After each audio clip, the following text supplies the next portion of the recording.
اور اس کے ساتھ ہی ناظرین آپ کو بتائیں کہ شالطیف تھانے کی حدود میں پولیس اور رینجرز کا مشترکہ آپریشن کیا گیا ہے۔ آپریشن شالطیف ٹاؤن، اللہ والا چوک اور جام کنڈہ میں کیا گیا ہے۔ ہمارے نمائندے ذوالفقار علی کی رپورٹ کے مطابق ہمیں بتایا جا رہا ہے کہ شہر قائد میں شالطیف ٹاؤن میں رینجرز اور پولیس نے اللہ والا چوک اور جام کنڈہ کے علاقے میں سرچ آپریشن کیا ہے۔ آپریشن کے دوران رینجرز اور پولیس کی بھاری نفری نے خواتین پولیس اہلکار کے ہمراہ گھر گھر تلاشی لی ہے۔ آپریشن کے دوران 2 ملزمان کو گرفتار کر لیا گیا ہے۔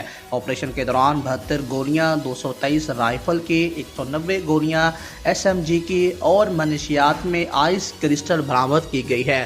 آپریشن میں 2 9mm پستول، 4 موٹر سائیکلیں، 10 موبائل فون بھی برآمد کیے گئے ہیں۔